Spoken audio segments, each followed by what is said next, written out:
Hello hello. तो साथियों, जिस घड़ी का आपको इंतजार था, भीम आर्मी संस्थापक और आजाद समाज पार्टी के राष्ट्रीय अध्यक्ष आदरणीय बड़े भाई आप लोगों के बीच में पधार चुके हैं। जोरदार तालियों से अभिनंदन करें, स्वागत करें। भंगेड़ी भंगेड़ी भंगेड़ी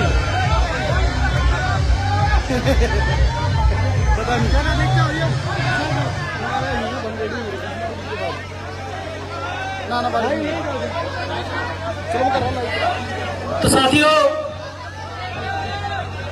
क्योंकि समय बहुत कम है और काम बहुत ज्यादा है माननीय राष्ट्रीय अध्यक्ष जी के पास में, मैं ज्यादा समय न लेते हुए सबसे पहले निवेदन करूंगा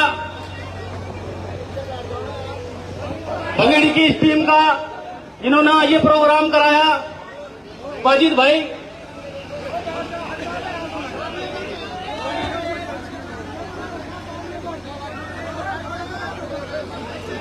वाजिद भाई,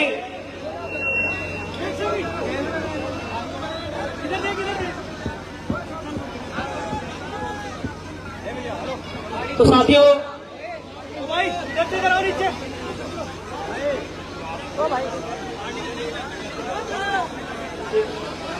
साथियों, अब मैं सभा को सुचारू रूप से जारी रखते हुए निवेदन करूंगा आजाद समाज। आपको जब उन्होंने अपना दुश्मन ही मान लिया है तो हर कानून, हर बिल आप ही के खिलाफ बनाया जाना है।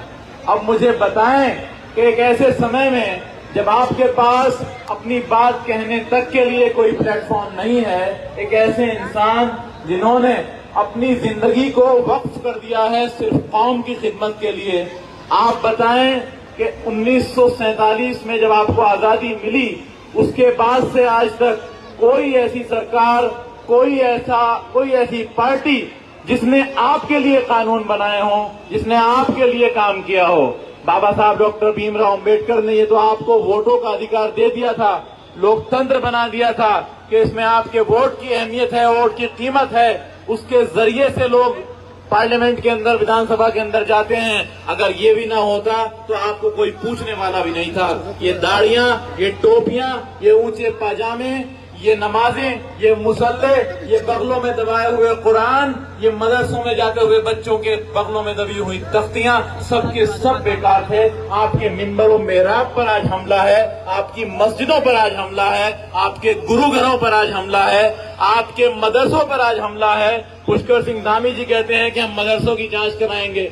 कल से वो कॉमन सिविल कोर्ट के लिए पब्लिक यूनिटी बनाने की बात कर रहे हैं। आप बताइए, संविधान ने जो अधिकार आपको दिए हैं आर्टिकल 29 और 30 में कि आप अपने एजुकेशनल इंस्टीट्यूशन यानी अपने तालीम के इदारे कायम कर सकते हैं, कॉमन सिविल कोर्ट के बाद में वो सारे अधिकार भी खत्म हो जाएंगे। अब आपको जरूरत है एक बहुत बड़ी क्रांति की, बहुत बड़े क्रांति के प्लेटफॉर्म की, और वो प्लेटफॉर्म आपको एडवोकेट चंद्रशेखर आजाद के अलावा और कोई नहीं दे सकता। तो आपको वो दिन याद करना चाहिए, आपको वो दिन याद करना चाहिए, उसी जामा मस्जिद की सीढ़ियों पर जहां मौलाना अबुल कलाम आजाद ने हिंदुस्तान से बाहर जाते हुए मुसलमानों को रोककर ये कहा था कि ये मुल्क आपका है, ये मिट्टी आपकी है, ये जाती हुई ये मस्जिदें आपको जाता हुआ देखकर रो रही हैं, इनके मिंबरों से, इनके मीनारों से आपको रोकने की आवाजें आ रही हैं। उसी जामा मस्जिद की प्लेटफॉर्म पर, उसी जामा मस्जिद की सीढ़ियों पर जब एनआरसी नाफिज हुआ तो उसका विरोध करने के लिए लाखों के मजमे में से एक इंसान भारत के संविधान को दोनों हाथों में ऊपर उठाए हुए भारत जिंदाबाद और संविधान जिंदाबाद के नारों के साथ में नमोदार होता है। उस शख्स का नाम एडवोकेट चंद्रशेखर आजाद है। बताएं पूरे हिंदुस्तान में से किसी एक की आवाज निकली थी क्या उस एनआरसी के खिलाफ? एक आवाज सिर्फ एडवोकेट चंद्रशेखर आजाद की थी। आज आपके ऊपर फर्ज है, लाजिम है, अल्लाह ताला कुरान में फरमाते हैं हल जज़ाउल एहसान इल्लल एहसान, एहसान का बदला एहसान से दो। अब देखता हूँ कि ये कौम एहसान फरामोश है या एहसान का बदला देने वाली है। आज एडवोकेट चंद्रशेखर आजाद के हाथों को मजबूत करके उस एहसान के बदला देने का वक्त है। अब आप अपना फर्ज निभाएं और उस एहसान का बदला देकर साबित करें कि आप वाकई मुसलमान हैं। अस्सलाम वालेकुम। शुक्रिया गाजी मोनीस जी। और साथियों, क्योंकि यहाँ संचालन की जिम्मेदारी मुझे दी है, मैं बिल्कुल भी आप लोगों का वक्त बर्बाद न करते हुए अब निवेदन करूंगा उत्तराखंड प्रदेश अध्यक्ष भीम आर्मी और उत्तराखंड के मुखर शेर कहे जाने वाले आदरणीय मेरे बड़े भाई महक सिंह जी। बघेड़ी की समस्त जनता को मेरा सादर से प्रेम जय भीम।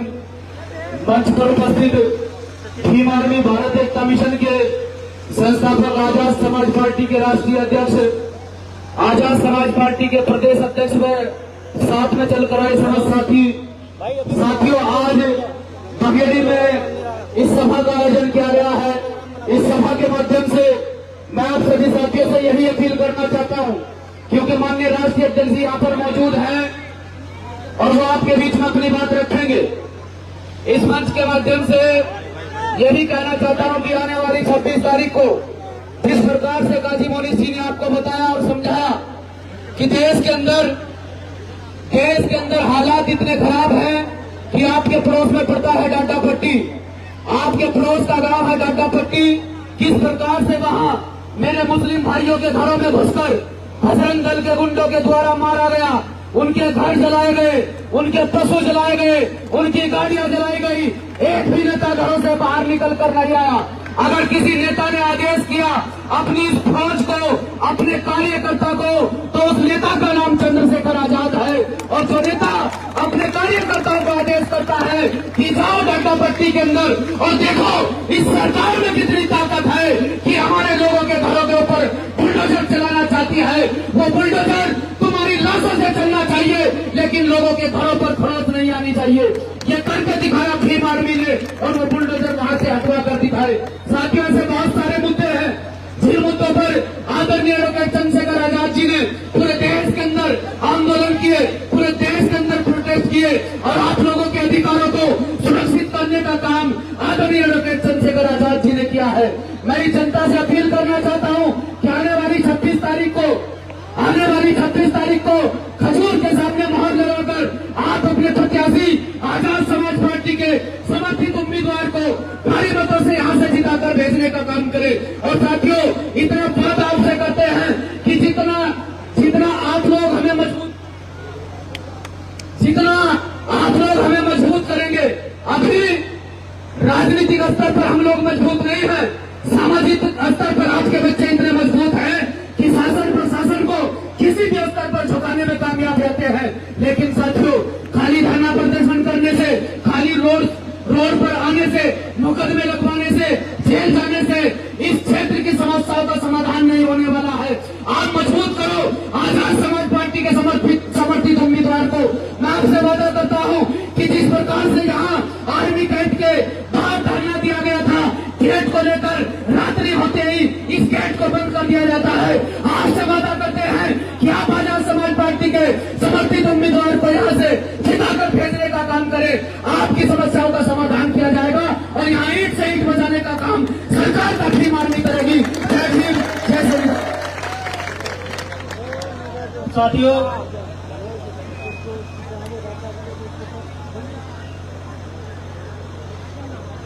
साथियों, अब मैं निवेदन करूंगा आजाद समाज पार्टी के राष्ट्रीय अध्यक्ष आदरणीय बड़े भाई चंद्रशेखर आजाद जी से कि वे भी आए और अपने ओजस्वी विचारों से अपने काम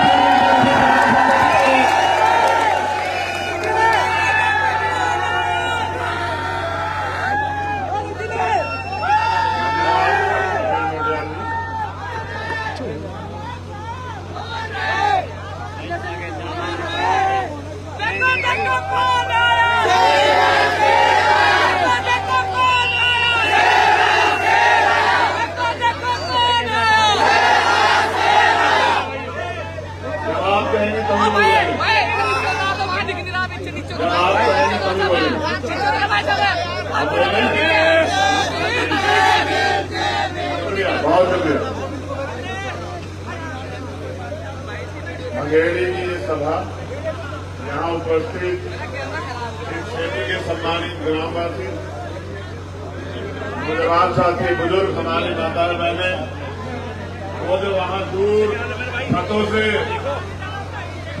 जो नीचे भी ना आए वजह छतों से हमें अपना समय दे रहे हैं, उनका भी बहुत बहुत धन्यवाद। इन सभी बहनों का, भाइयों का धन्यवाद। भाई अब्दुल वाजिद जी के वजह से यहाँ आने का मौका मिला, मैं उनका शुक्रिया अदा करता हूँ। साथियों, कहने को तो बहुत कुछ है, चुनावी दौर चल रहा है, मेरे ऊपर जिम्मेदारियां ज्यादा हैं। एक तरफ जहां मेरे ऊपर जिम्मेदारी है कि मैं अपने प्रत्याशियों के पक्ष में अपील करूं, उनकी बात रखूं, वहीं समाज की जिस कमजोर वर्ग में मैं जन्मा हूं, मजलूम, मजबूर, उनकी सुरक्षा और उनके अधिकारों के लिए लड़ना भी मेरी जिम्मेदारी। उत्तराखंड में पंचायत चुनाव पिछले 1.5-2 साल से सरकार इस चुनाव को खींच रही है और आप भी बेहतर जानते हैं कि वो क्यों खींच रही है। उनका खींचने का एक मकसद था कि कहीं अगर विधानसभा चुनाव से पहले जिला पंचायत चुनाव हो जाएंगे तो गांव देहात में जो समस्याएं हैं, जनता ने जो 5 साल की सरकार देखी, जो जनता विरोध है, तो उन चुनाव के जो पंचायत चुनाव हैं उनके परिणाम ऐसे होंगे कि सरकार की हैसियत नहीं होगी कि वो विधानसभा चुनाव में जाए। इसलिए उन्होंने विधानसभा चुनाव पहले कराए, पंचायत चुनाव को टालते रहे। और आज आलम यह है कि आप गांव देहात में जाके देखिए। मैं तो पिछले 5 दिन से हरिद्वार जिला घूम रहा हूं। आदमी सड़क पे चल नहीं सकता, गड्ढे में सड़क है या सड़क में गड्ढा, यही नहीं पता लग रहा है। तमाम एक छोटी सी बारिश ने सरकार की पोल खोल दी है। साथियों, जैसा मैंने कहा कि हालात बहुत खराब है, तो मैं बहुजन समाज में जन्मे सभी संतों, गुरुओं, महापुरुषों को नमन करते हुए आपसे अपील करता हूं कि अब्दुल वाजिद साहब यहां से, उनकी पत्नी जो है वो चुनाव लड़ रहे हैं, नसरीन बहन, उनका चुनाव चिन्ह है खजूर का पेड़। आप पंचायत में इतने चुनाव चिन्ह कि मैं बड़ा देख लेता हूं कि कहीं मुझसे भी गलत ज्ञान ना निकल जाए। तो मैं आपसे अपील करता हूं, बहुत समय मिलेगा हम लोग को रूबरू होने का, क्योंकि समय कम है, मेरे ऊपर जिम्मेदारियां ज्यादा है। तो आप, अगर आप चाहते हैं, मुझे मौका देना। मैं क्या करता हूं, क्या नहीं करता हूं, मुझसे बेहतर जानते हैं। कोई ऐसा मसला नहीं है मुल्क में जब किसी कमजोर के साथ अन्याय हुआ हो और हमने वहां उसको मजबूर छोड़ा रखने के लिए। मैं हर एक लड़ाई में आप लोगों के सहयोग से गया। मैं यहां भी अपने दिल का दर्द आपसे बता दूं, अगर ये चुनाव न होता तो यही हिसार में विक्रम वाल्मीकि की हत्या कर दी गई। जो लोग उनके लिए न्याय के लिए गए, उनको लाठियों में पीटा गया, 307 का मुकदमा दर्ज हो गया। अभी पानी की मटकी छूने पे वहां राजस्थान में एक बच्चे की हत्या कर दी गई। और जब मैं यहां उत्तराखंड में देखता हूं तो यहां डांडा पट्टी में के जरिए यहां के चुनाव को प्रभावित करने के लिए माहौल बिगाड़ा जाता है, धमरेड़ा में माहौल बिगाड़ा जाता है। वो तो अच्छी बात है कि आप भीम आर्मी का झंडा गंडा दोनों इतने मजबूत है कि सरकार की हैसियत नहीं कि वो यहां गुंडागर्दी कर दे। लेकिन जैसे कि मेरे ऊपर जिम्मेदारियां ज्यादा है, हमारे प्रदेश प्रवक्ता काजी साहब ये कह रहे थे कि भाई आप फर्ज अदा करो, आप एहसान का बदला एहसान से दो। मैं पूरी जिम्मेदारी से बात कह रहा हूं कि ना मैंने कोई आपके ऊपर एहसान किया, ना मैं आपसे कोई एहसान चाहता हूं। मैंने वो किया जो मेरा जिम्मेदारी थी। जब मैं भाई कहता हूं तो मैं भाई का फर्ज भी अदा करता हूं। मैंने वो किया जो मेरी जिम्मेदारी थी। मैं मानता हूं कि अगर कोई मुल्क में बांटने का काम करेगा तो उसको सबक सिखाने का काम हम लोग करेंगे। भारतीय संविधान जोड़ने का काम करता है। अगर भारतीय संविधान के खिलाफ कोई जाएगा तो हम उसको जवाब देना जानते हैं। मैंने अपनी ड्यूटी अदा की, अपना कर्तव्य अदा किया, मैंने अपना भाईचारा निभाया। कि आज जो उस समय के हालात थे, उस समय जरूरत थी कि एक तरफा माहौल बनाया गया, उस माहौल में बताने का कि सरकार का मकसद क्या है। तो मैं नहीं कह रहा हूं कि आप एहसान का बदला चुकाएं, मैं बस आपके सामने एक सवाल छोड़ रहा हूं। जिला पंचायत का चुनाव 5 साल पहले भी आया, विधानसभा का चुनाव भी आया, मैं आपके बीच में नहीं था। उससे पहले लोकसभा का भी चुनाव था। मैं तो आपसे एक अवसर चाहता हूं कि मुझे काम करने का मौका मिले। ये जनता ये तय करती है कि उनकी नुमाइंदगी कौन करेगा। ये जनता ये तय करती है कि कौन अर्श पर रहेगा, कौन फर्श पर रहेगा। मैं तो आपके बीच में हूं, इसी उत्तराखंड की धरती पर जन्मा हूं। मैं तो अपने एक अवसर चाहता हूं कि अगर अब्दुल वाजिद जीतेंगे तो खाली अब्दुल वाजिद के हाथ मजबूत नहीं होंगे, चंद्रशेखर आजाद के भी हाथ मजबूत होंगे। और जब मेरे हाथ मजबूत होंगे तो आपके भी हाथ मजबूत होंगे, और जब आपके हाथ मजबूत होंगे तो दुश्मन के भी दांत सत्य होंगे। ये बात आप मेरी बहुत जिम्मेदार समझ लीजिए। एक और बहुत जिम्मेदारी की बात, अभी तक तो आपने मुझे सड़कों पर लड़ते देखा। मेरा जिला पंचायत सदस्य और विपक्ष और सत्ता का विधायक अगर मेरे जिला पंचायत का काम में या हत्या का आवाज उठाने में मुकाबला कर ले, उस दिन आप मुझसे शिकायत करना कि चंद्रशेखर भाई आपका आदमी तो कमजोर है। अभी आपने मुझे ताकत नहीं दी है, ताकत दी है उन लोगों को और वो आपकी वोट लेके घर में बैठे हैं। मैं ये कह रहा हूं कि अब्दुल वाजिद को मदद कराना 26 तारीख को, और मुझे मौका देना कि मैं क्या कर सकता हूं क्षेत्र के लिए और मैं क्या करना चाहता हूं। तो बहुत बहुत शुक्रिया, धन्यवाद, जय भीम, नमस्कार, सलाम। मेरा आपसे यही दरखास्त है कि भाई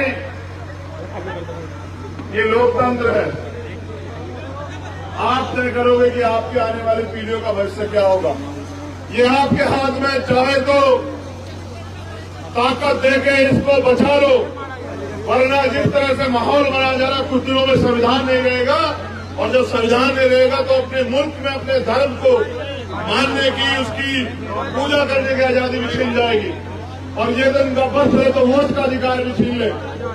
तो मेरी आपसे दरखास्त है कि 26 तारीख को खजूर के पेड़ पर मोहर लगा के भाई अब्दुल वाजिद जी को, हमारे हाथे को मजबूत करें, हमें अवसर दें इस क्षेत्र का काम करने का। बहुत बहुत धन्यवाद, शुक्रिया, और आप सबसे प्यार मोहब्बत की दरखास्त, जाने की जाए चाहता हूं, फिर आपसे मुलाकात होगी। बहुत बहुत शुक्रिया। जल्दी चलो।